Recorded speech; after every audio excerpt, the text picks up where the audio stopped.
Millionaire pretends to be poor to test Waitress's kindness. The skies over New Haven darkened with heavy clouds, and the soft drizzle turned into a steady downpour. On the corner of a quiet street, a small diner blinked its neon sign through the haze. Maple and Company, Family Diner.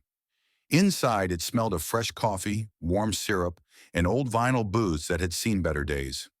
Ruby Harris, 27 and running on 4 hours of sleep, wiped down a table for the fourth time, trying to keep her hands busy and her mind away from the unpaid rent and overdue medical bills.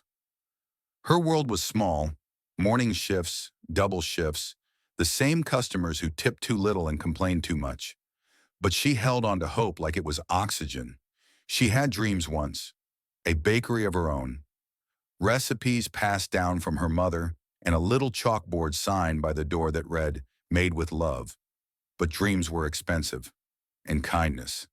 Kindness didn't always pay the bills. Then he walked in. The bell above the door gave a tired jingle, and the wind dragged in a soaking man with a tattered coat, scruffy beard, and eyes that looked too sharp to belong to a man who had nothing. His boots left wet footprints across the floor. Some customers glanced, then turned away. But Ruby, she noticed everything. He didn't speak when he sat in the far corner, didn't remove his coat, didn't look up. He just stared out the window like he was searching for something beyond the rain. Ruby walked over, gently placing a cup of coffee in front of him. "No charge," she said, smiling softly. "You look like you could use it." He lifted his eyes. For a second they softened. He looked at her like he'd forgotten what kindness looked like. Then he nodded. "Thank you." She added a muffin, blueberry.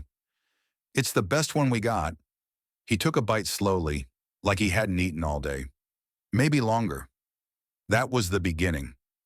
Over the next few weeks, the man, who introduced himself simply as David, became a regular. Always came in late evening, always sat at the same booth, and always ordered the same thing. Coffee, blueberry muffin, silence.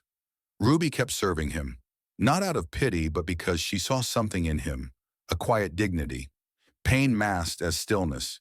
He never asked for more, never took advantage of her kindness. Sometimes she'd find him reading a crumpled newspaper or scribbling in a notebook. Other times he just stared, lost in thought. Ruby started talking to him, told him about her little brother with asthma, her second job at the nursing home, and her dream of a bakery she'd named Blueberry Hope. He listened more than he spoke, but when he did speak, his words had weight. "You believe in people too much," he said once. She smiled. "Someone has to." He looked away, murmuring, "They don't always deserve it." She replied gently, "Maybe not, but that's the point." Ruby didn't know that David was actually Damon Whitaker, a millionaire software mogul who had vanished from public life 6 months ago. Once on Forbes covers and magazine spreads, Damon had disappeared after a brutal betrayal. His assistant stole millions. His fiancée sold private information to the press. His business partners called him paranoid when he suspected them of fraud, until he was proven right. Wealth had insulated Damon, but it had also isolated him. He had everything, except trust. So he walked away, shaved his beard, sold off his real estate quietly, and started living like the people he used to overlook. Not to punish the world, but to understand it. He had a plan, a test. He wanted to know, if he had nothing, who would treat him like someone? Ruby passed that test without even knowing she was taking it. Then came the night that changed everything. It was nearly closing time. Ruby was mopping the floor when two men in suits walked in. They looked out of place, shiny shoes, expensive watches, and cold eyes. They didn't order anything. They just scanned the diner like they were searching for something, or someone. Ruby felt a chill. One of the men leaned close to her and asked, "Has a man been coming here recently?" Mid-40s, ragged clothes, keeps to himself. Ruby hesitated. "I don't know who you're talking about," but her eyes flicked instinctively to the booth in the corner. It was empty. The men noticed. They left without a word, but Ruby's heart was pounding. Later that night, Damon slipped in quietly, but Ruby pulled him aside before he could sit. "Someone's looking for you," she said. "Two guys in suits. You in trouble?"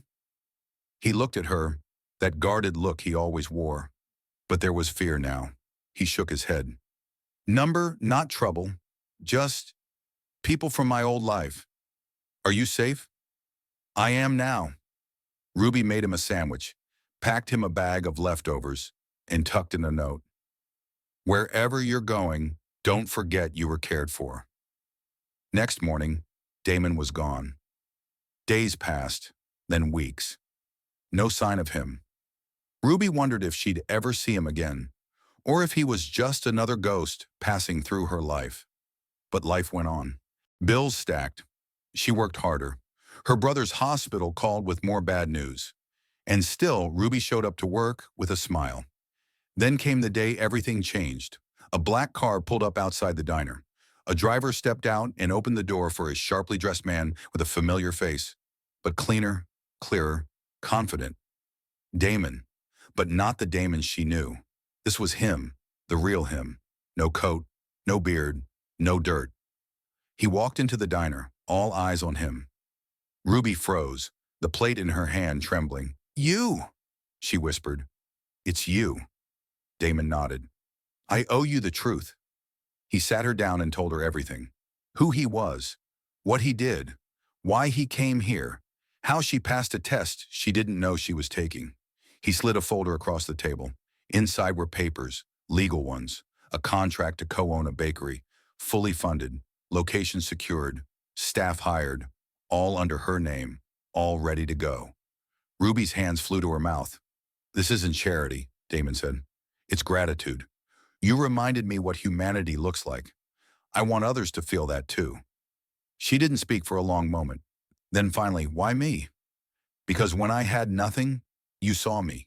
And when I had everything, I couldn't see anyone.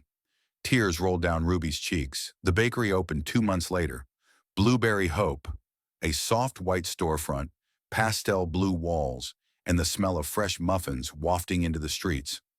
On opening day, Damon came with flowers and coffee. No coat, no hiding. Every Sunday he visited, not as a boss, not as a millionaire, just as a friend. He invested in more small businesses, offering second chances to those who'd fallen through the cracks. Waitresses, janitors, single moms, veterans, people with big hearts and small bank accounts. All inspired by Ruby. As for Ruby, her life changed, but her spirit didn't. She still gave free muffins to kids who looked hungry. She still worked long hours, still sent money to her brother's school fund. But now, she had hope, real hope. Years later, Damon was asked in an interview, "What was the best investment you ever made?" He smiled. "A blueberry muffin, and the woman who gave it to me."